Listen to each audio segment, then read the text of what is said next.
The sun is back up. Can you speak in Singlish? Less than $10.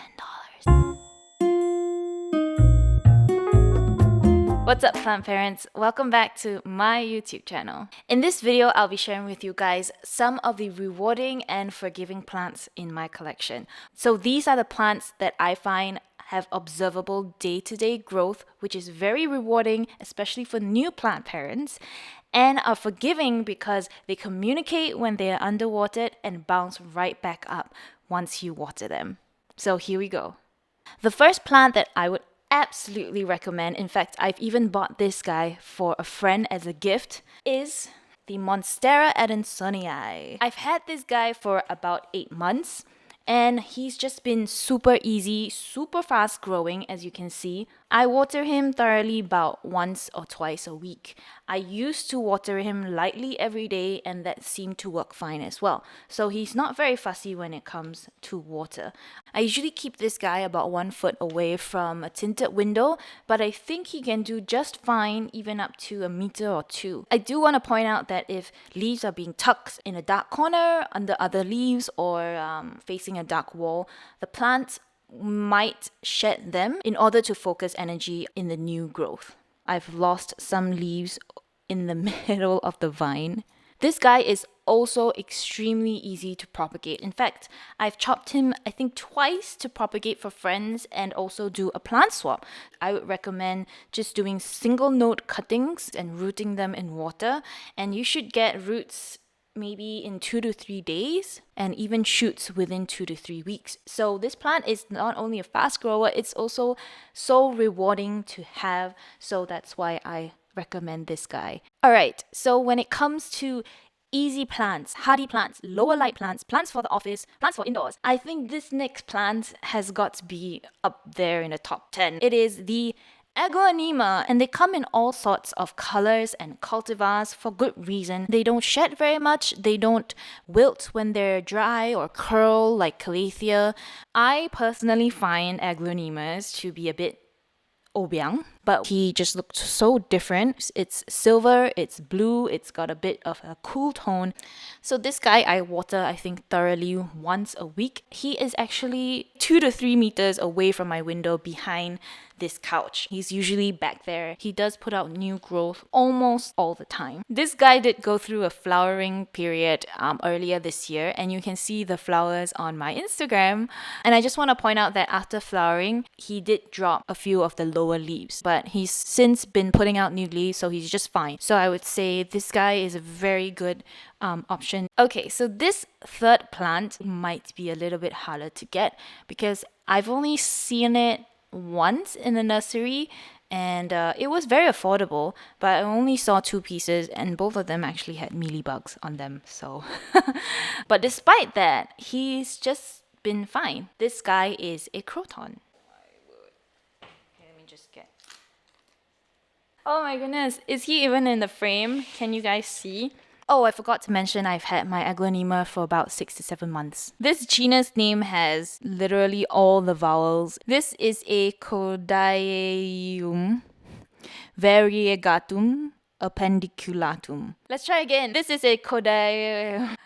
So when I'm not sure how to pronounce names, I'll try to pronounce them phonetically, because I used to sing in a choir. When we sing Italian or Latin, everything is pure vowels. If you were in a choir, you would know what I'm talking about. I call this my alien plant or my Halloween plant. I wouldn't say he's aesthetically my favorite. These leaves are the cutest and the most whimsical leaves, and it definitely helps that they have reddish bottoms on the leaves. So in terms of care, I actually have this guy about 1 meter away from tinted windows. This guy will communicate with me if he needs water. He will have some of his leaves turn yellow, and then I'll know that it's time to thoroughly water him. The new growth on this guy is seriously the cutest, and when it starts to put out new leaves, the leaves really grow very, very quickly, and that's the rewarding aspect of this plant. They come out just green, and they come out as miniature versions of these, so it's so nice to see them develop. Another cool thing I want to point out about this plant is it is dimorphic. I'm not sure if that's the right term, but it has two types of leaves, more long lens-shaped leaves, and then these whimsical alien ear leaves. So there you go. This is the kodaiyum variegatum appendiculatum. Woohoo! So I have two species of cane begonias to show you guys. This guy over here is the Begonia aconitifolia, I believe. And this one over here, if you can see, is the Begonia bipinnatifida. So these two will communicate with you if they need water. For the bipinnatifida, he will wilt. But once you water him, he'll perk right back up, which is why I consider him incredibly forgiving. For this aconitifolia, he definitely is a little bit sensitive. If you don't water him sufficiently, he might start to lose leaves on the bottom. But despite losing leaves, he'll continue to put out new growth. But this guy is very luscious. In terms of color, has very, very nice red bottoms and a bit more of a iridescent purple flecked deep green leaf. And the bipinnatifida has even maroon translucent stems. This guy propagates incredibly easily as well. As for watering, I think at least a thorough watering twice a week for these two guys. Begonias are definitely plants that like to be a little bit more moist. In terms of light, this guy is about 1 foot away from my window, and this guy is even up to a meter or slightly more than a meter away from my tinted windows. And for both of these, I've had them for around 5 to 6 months. So the next plant I'm going to show you is quite available and affordable here in Singapore. This is a Trochellospermum Asiaticum. This guy is more of a hedge or a shrub kind of plant. So it's very, very hardy. I currently keep this in my balcony under full sun and full rain. But I was keeping him in this room for quite a while. I would say maybe 1 to 2 meters away from the window, and he survives just fine. I've had this guy for 5 to 6 months, and I pretty much just water him whenever the pot is light. So he comes in a very, very small pot, which dries out actually quite fast. He kind of looks straggly, but I actually like the look of it. He grows quite fast, and I like the fact that some of the leaves do emerge quite mauve or red even, depending on your lighting conditions. This guy did come with a bit of variegation, and it has since lost it because I put it in this room. I'm not sure if I can get it back, but I haven't trimmed him yet because I really like the look of this unruly hair. It doesn't shed very much, so I would highly recommend you try this out. Alright, I got one more plant to show you guys before I do some honorable mentions. This guy is a Ceropegia woodii or string of hearts. So the first thing I want to point out is this guy is a succulent fella. Because of that, it's very easy to tell when it needs water. All you need to do is to just press on a few leaves, and if they're quite soft, you can go ahead and thoroughly water it. If they are tough and turgid, you can just leave it alone for a couple days. I water this guy thoroughly about once a week. I used to keep this guy around 1 to 2 meters away from tinted windows, and he has continued to grow. I will point out that a lot of the leaves have come up small. So I've actually moved this guy to a foot away from my windows, and I want to see if the leaves can grow bigger. Nonetheless, it can survive. I've had this guy for 8 to 9 months. When it's underwatered, the new growth will turn brown and crisp up. However, once you water it, it will just branch off and continue growing. So that's why I find it very forgiving. And you can see this guy is actually in quite a shallow pot. The shallow pot keeps less soil, and less soil retains less water. Alright, so I'm just going to do some honorable mentions. This used to be called Sansevieria Moonlight.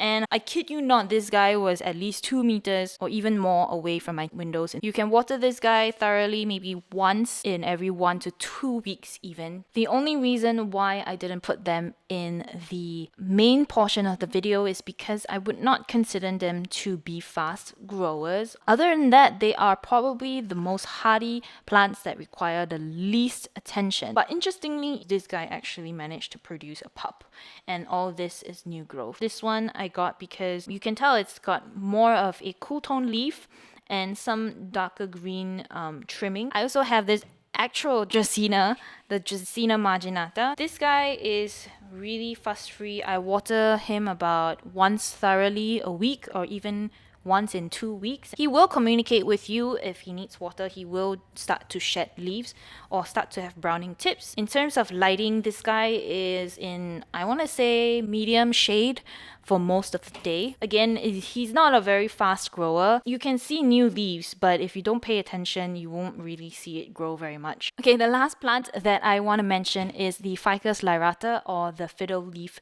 Fig. And I've had this guy for a year. And in my experience, funnily, this guy puts out new growth every time I shift its position. I don't know what it is. I don't know if you guys comment down below if you have that experience with your Fiddle Leaf Fig. This guy is currently about 2 feet away from tinted window. I water it thoroughly maybe once a week. I think this plant is quite hardy. I think it can tolerate up to like maybe 2 meters away from the window, and it should be fine. That's it, guys. Thank you so much for staying all the way until the end. I hope you found some of these recommendations helpful, unusual. Comment down below your recommendations for rewarding and forgiving plants. Please give this video a like and subscribe if you haven't already. Remember to follow me on Instagram at unlychee for updates on my plants, especially my Hoya blooms. And I'll see you in my next video. Bye!